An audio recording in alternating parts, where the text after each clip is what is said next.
Yo, what's up mga kaibigan? Nandito na tayo magkwentuhan. Walang tumutugma para kay Jonathan Kuminga sa ngayon. Lahat nga ng gusto niya ay hindi nasusunod. Dahil restricted free agent siya ay pwedeng i-match ng Warriors ang offer ng kahit na anong team para magkaroon ng sign and trade deal. Si Kuminga ay gusto ng at least 30 million per year na contract. Habang ang Warriors naman sa kanya, ang offer nito ay 2 years 45 million contract. So balik 22.5 million per year o kaya naman meron din silang offer na 1 year 7.9 million contract.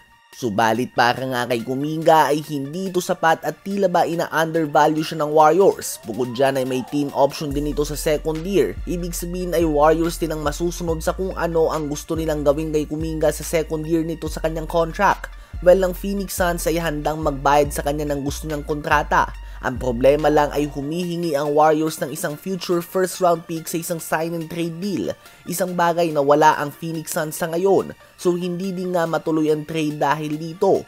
Ang Kings tulad ng Suns ay handa na mag-offer ng 4 years 90 million kay Kuminga. Subalit ang target ng Warriors sa si Keegan Murray ay ginawa nilang untouchable sa trade talks. At ang gusto nilang i-trade na si Devon Carter at DeMar DeRozan ay walang interest dito ang Warriors ayon sa The Athletic. So talagang walang galaw na magaganap para kay Jonathan Kuminga hanggat hindi niya binababaan ang kanyang presyo.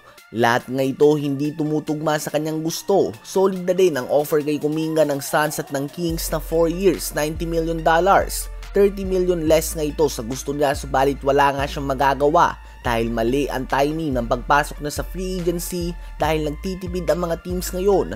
Ang problema na lang sa ngayon mga kaibigan ay kung tanggapin niya man nga ang 4 years 90 million ng Suns o ng Kings at wala itong first round pick tulad ng hinihingi ng Warriors. Posibleng mapako lang talaga si Jonathan Kuminga mga kaibigan sa kanyang team ngayon. Patigasan na lang nga ito sa kampo ni Kuminga at ng Warriors front office. Ano ba ang masasabi nyo tungkol dito? Ngayon ay tumungo naman tayo kay Ja Morant na muntik na magtamo ng delikadong injury ng madulas ito nang sinusubukan niya sanang talunan ang kanyang tatay habang siya ay nasa tour sa China. Muntik na nga silang ma-injured na mag-ama mga kaibigan. Si Morant ay hirap nga na maging healthy this past few years. Bukod sa mga hindi magandang ganap sa labas ng court, si Ja Morant ay hirap din nga na manatili sa loob ng court sa dami ng kanyang injuries na resulta ng kanyang pagiging gutom na gumawa ng mga highlight plays. Si Morant na nga yata ang may pinakamatinding mixtape para sa mga mintis na poster lang dahil talagang pinipilit niya ito. Tiyak na kinabahan nga ang Grizzlies nang makita nila ang video na ito lalo na't nagtamo pa lamang ng injury si Jaren Jackson Jr. at out ito sa umpisa ng season. Literal, days after nito pumirma ng 5 years 240 million max contract. Imagine kung ang dalawang highest paid player mo nga ay pareho nagtamo ng significant injury sa off-season. Tiyak nga ng sakit sa ulo ito ng Memphis Grizzlies. Ano ba masasabi nyo tungkol dito?